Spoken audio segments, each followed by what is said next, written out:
Tina, the Chief Tea Officer, that got me straight away, man. So I absolutely love it. So Chief Tea Officer and founder at HumaniTea. I keep it a little bit to the point when I do the introductions, but I'm going to hand over to you now, Tina, and let you share with these wonderful people. Thank you. Amazing. So first of all, I want to thank Founders 500 for having me. It's very exciting to meet all of you guys here today. It's also my first Founders 500 event, and I hope to be coming to a lot more. So thank you. So I'm Tina. I'm Chief Tea Officer of HumaniTea. I actually brought some of my cans today for you guys to try, just so you know. During the comfort break, you can have some. So I want to tell you what inspired me to start HumaniTea. So one day, while drinking my daily cup of tea, I pondered to myself, what if my daily cuppa could help humanity? So I'm a big tea lover. As you can tell, my name is Tina, so I drink lots of tea. Yeah. So one of the problems I wanted to solve is that one of the main causes of obesity is due to sugary soft drinks. And that's why for our drinks, we focus on low sugar. And then the second problem is, as you guys know, work can be tough. So 1 in 6 people in the UK suffer from mental health issues due to stress from work. And so we want to encourage people to take tea breaks to find mindfulness. So introducing HumaniTea, the UK's first vegan tea lattes. So how do we make our tea lattes? We use ethically sourced premium tea, and we mix it with oat milk. And we brew everything in the UK. The reason we use oat milk is also because it's vegan friendly, and we also have it as an alternative to iced coffee, so therefore the natural energy. So you can have it, instead of a coffee, you have our HumaniTea. And we focus on low sugar, low calorie, so they're all very naturally refreshing. You don't feel that heavy feeling, so a very nice and refreshing drink that you can have at any time with that natural energy boost. So this goes a little bit more into our ethical sourcing. So we source, for example, our matcha from Japan. It's the organic matcha. We source directly from Shizuoka. And then we have our Earl Grey tea, which we currently source from Rwanda. It's a fair trade organic farm. And we focus on taking the tea break. So here you see, we want you to be able to take your daily tea latte ritual anytime, anywhere, conveniently. So that goes with the whole taking tea breaks to find mindfulness, no matter where you are. And so why we chose to use oat milk is because if you switch from dairy to oat milk, you save a lot of emissions and water usage. And so it's more eco-friendly in that sense. But also we wanted to be inclusive in case people who are lactose intolerant or who don't drink dairy can have something that is also creamy and delicious. So our mission at HumaniTea, we're set up as a social enterprise. So our goal is to support well-being and sustainability initiatives. So this goes into the people and planet, and on top of the profit, this is social enterprise. So we focus not just on profit, we also focus on people and planet. And how we became a social enterprise, we joined Cambridge Social Ventures. So if anyone is interested in how to start a social venture, I think a few of you might have taken part before. And basically, they help you incorporate a mission lock into your articles of association so that no matter where your company goes in the future, you'll still have that mission lock in the article, whether you sell it or you exit. And here are some of the programs that we supported. So we focus on well-being and sustainability, and that's also working with universities. And for example, here are some programs that we supported through universities by donating free products.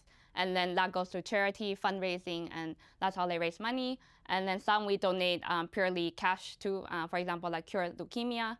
And so these are some of the ventures that we want to continue to support.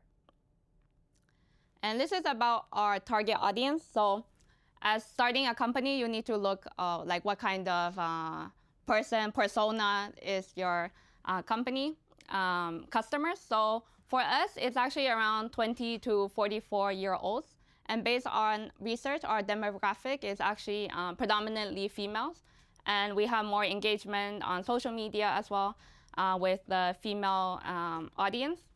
And then also, a lot of people are into fitness, yoga, and also people who are vegan, dairy-free, and people who already know matcha, bubble tea, iced tea. So these are our target customers. And this is actually one of our customers. So she gave a really nice review for us. And she's actually allergic to coffee.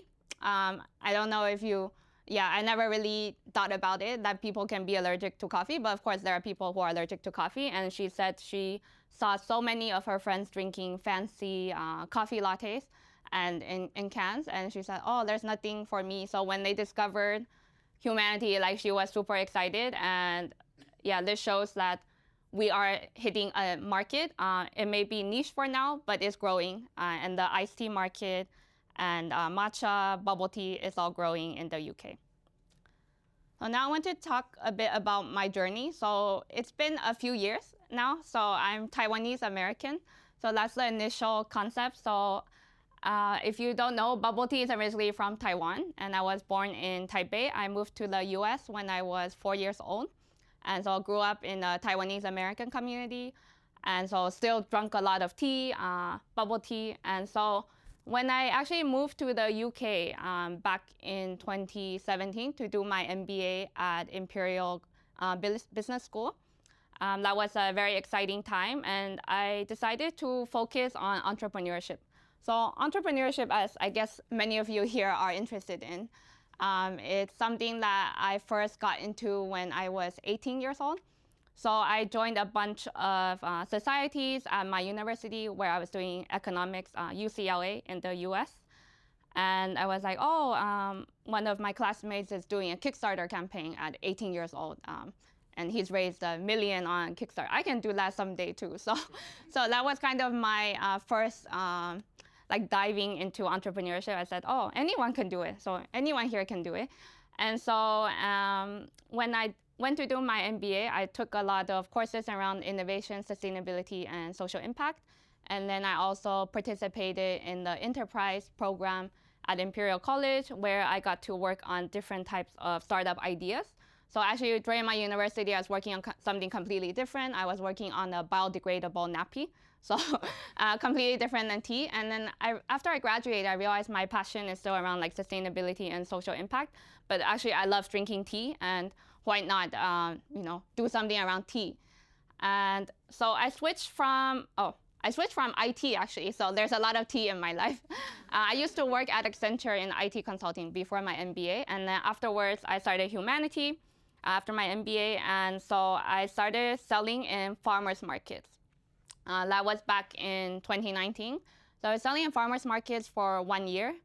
And that was really eye-opening to just get feedback on what our products were. So some of the farmers markets I sold at was like Borough Market, Chelsea Market, and also some markets in East London. And the demographics are so different. And it made me realize who are my target customers and what type of products people actually want.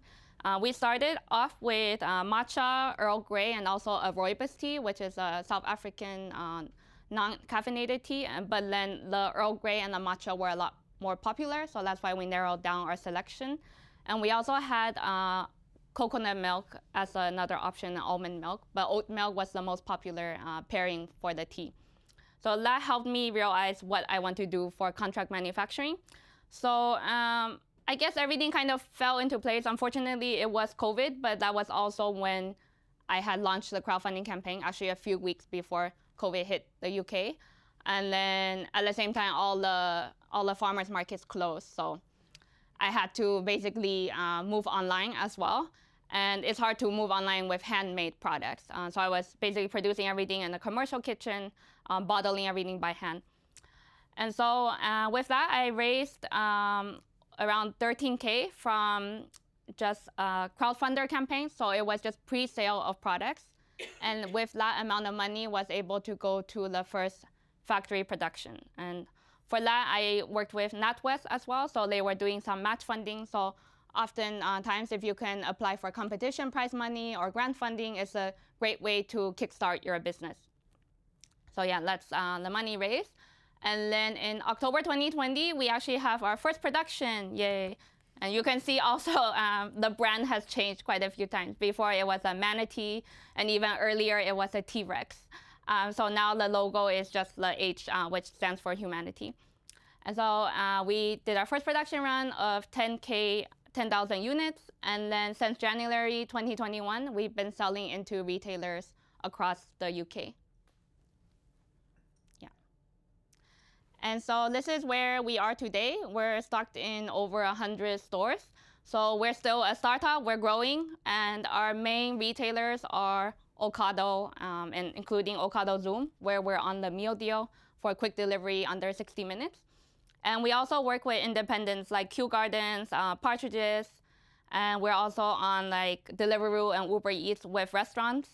And we work with food service, so DDC Foods is a big distributor for us, and that supplies Imperial College, Jane Street, and then we also work with Asian supermarkets like Japan Center. So we've had two products now for a long time. So we had the matcha latte and the Earl Grey latte for a long time. And people often ask me, are you going to do a new flavor? Many reasons why I haven't done a new flavor yet is because it's actually quite expensive to do the MPD. Plus, there's a minimum order quantity. So often you need to produce like 20 to 30 to like 50K per SKU, per flavor every time you produce.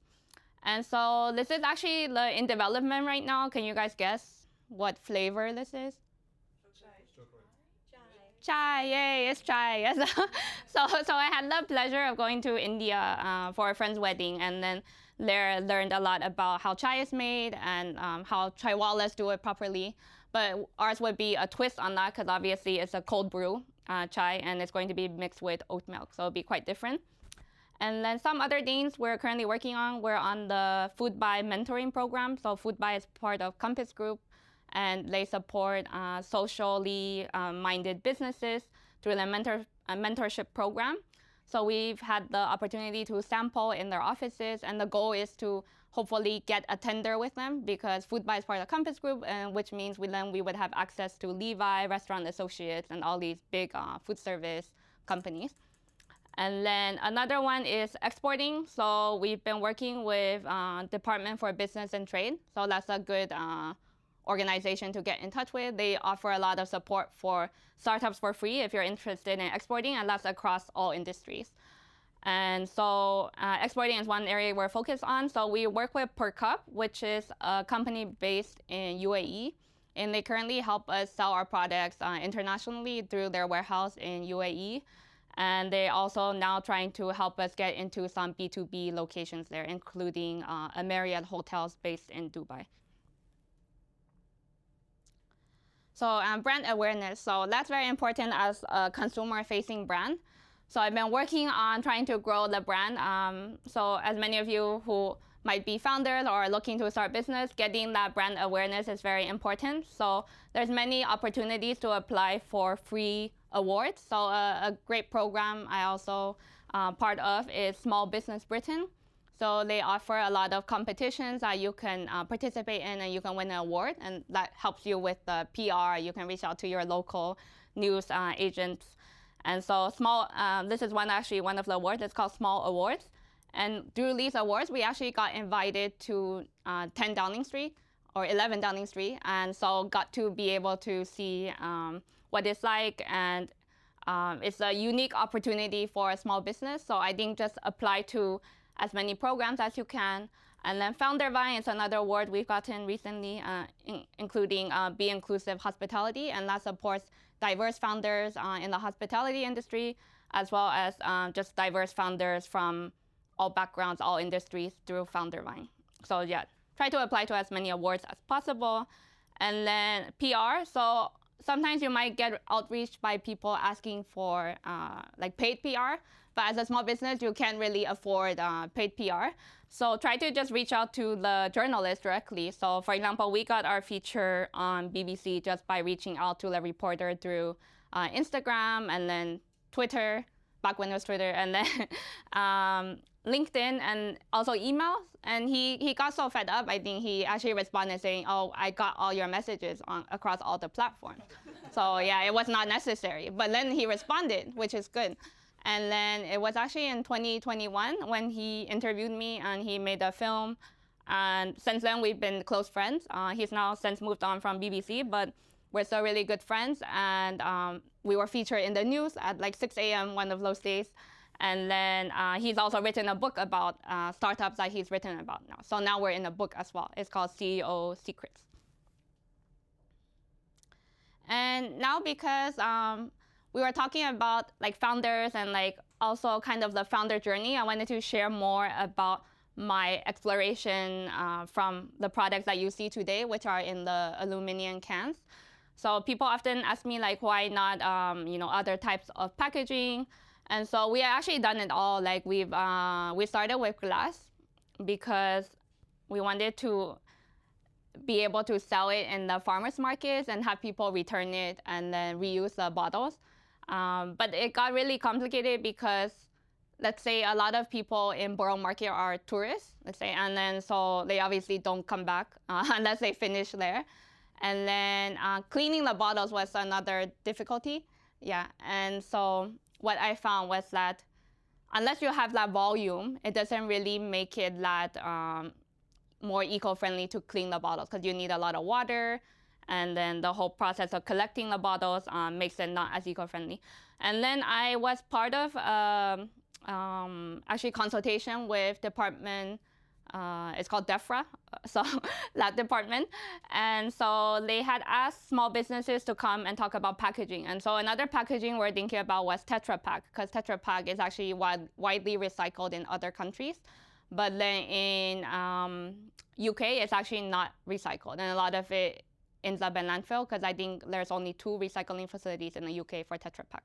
So another thing was cans, right? So cans are really popular with retailers right now. So they actually prefer something that fits within their aisles. So if you have something that is a really interesting shape, it might stand out to the customer, but the retailers hate it because then it doesn't fit in their aisle, and then some products wouldn't align. So that's why cans are super popular right now. So if you're thinking about starting a drink company, you should go with cans, and they're highly recycled in the UK. And then, of course, starting companies, there are challenges. There's actually many challenges. These are just 3 examples. And so when we first started, we trademarked actually my tea is my tea and my tea. And that was quickly turned down by a big conglomerate. And they had asked us to sign a cease and desist letter. So basically, we had to remove all our trademarks. And that's actually before I even had a product. And I was like, oh, wow, I'm already getting chased by the big guys. And so, yeah, that was exciting. Luckily, I was still part of the Imperial ecosystem. I had graduated only a year later. And so I reached out to the enterprise lab at my university, and I asked for help with getting some support with lawyers. And so we had a lawyer who was giving time to support startups, IP lawyer, and he kindly offered pro bono support for 2 letters, drafting 2 letters, which obviously would have been very expensive to get it from a lawyer. And he was super kind. He offered 2 letters, and with those 2 letters, I was able to communicate with the opposing team and was able to find a coexistence agreement actually 2 years later. So it took quite a long time. But in the meantime, I also trademarked HumaniTea, and that's why we have our trademarks today, HumaniTea. But we still own My Tea is My Tea and Me Time, Tea Time, Anytime, which is our other trademarks. And then another example is late night. So definitely the first year, was very tough. I definitely had some burnout moments. And I think the founders here will also talk about it later. Taking care of yourself is very important as a founder. I was renting a commercial kitchen, early stage, and I was going to farmers markets, and I thought it'd be a good idea to save money and also use the commercial kitchen at an odd hour so that it's not that busy. So actually it was half price from midnight to 6 a.m. So I was I was renting this kitchen from midnight to 6 a.m. There was barely like anyone in the commercial kitchen, which was I thought was good for me. But then instead of going home and sleeping afterwards, I just went directly to the farmers markets, because otherwise I would need to Uber there, and it adds up. So after like a while, it really like it builds up. You're not getting sleep on the weekends. And so one day I was making the tea, I was boiling some water, and I just spilled the hot water on myself. So yeah, that was really, really literally burned myself, right, burned out. And so I actually still went to the farmers markets trading the whole day, and then I still felt pain. So I was like, I went to a pharmacy, and then they're like, oh, you should really go and get that checked out. So I just went to A&E, and then they're like, oh yeah, you should have come earlier. It's a 2nd-degree burn. And so what I realized then is like, yeah, it's so important to take care of yourself. Work is work, of course. And of course, when you start your own company, it's like your baby. But it's important that you as a founder maintain that health and well-being, both physically and mentally. And I wasn't also holding on to the ethos of taking tea breaks. I needed to take more tea breaks. And I was telling people to take tea breaks, but I wasn't taking it myself. So after that year, I realized, it's so important to have work-life balance. And now I'm pretty good. So now I have that work-life balance. But if I had known earlier, what would have happened if I didn't get enough sleep, then I would have, taken care of myself better. And with consumer goods and doing like D2C and also B2B, a lot of shipping and warehouse logistics, things always like go wrong, especially with warehouses that work with a lot of small businesses, because they're maintaining so many different products, so many different companies. So, and also shipping ingredients, so many moving parts. And actually, one of our first production runs, the courier lost like a whole pallet of tea. And we source the tea really like from specific areas because of the fair trade and like the organic elements. And so it's not like I can just buy it from, like a supermarket and just have it ready, right? So it takes a few months for the processing, and they do like bespoke blending for us as well. And so I had to keep calling the warehouse, but every time they said, no, yeah, we can't find it, but we also don't want to pay you for it because we might find it, right? So it took a long time to finally get a claim for it. And good thing then was I have my mentor. So having mentors, peer mentors, and also just like community support groups, especially like places like this, like Founders 500, where you can ask for feedback, ask for advice, is very useful. So I asked my mentor at the time, and I asked him, what should I do? Because they're saying that they don't want to pay for the stock that they lost, but at the same time, I need to go on with production. I can't just keep delaying it. And so he said, just go ahead, order a new pallet of tea, but also reach out to the owner of this logistics company, let's say LinkedIn, and see what happens. So I contacted the founder on LinkedIn, and then I told him what happened. I was like, oh, can you do some compensation, right? And so from that, he escalated from his side to his team, and we got half of the cost back, and then we continue with the production. So these are ways of thinking outside of the box, I say. Yeah. And so this is the end. So now you know your daily cuppa can help humanity. Please join us on our mission to bring humanity all over the world. And you can find us on Instagram. We're at Humanity Drinks. And you can also use our discount code, actually, T×3 for £3 off our online shop, humanity.co.uk. And this is our Instagram QR code on top. And then that's my LinkedIn, so feel free to connect. And let me know what you think of the Earl Grey tea lattes. They're our new production run, new packaging. So hope you like it. Thank you. Thank you. So good, so good.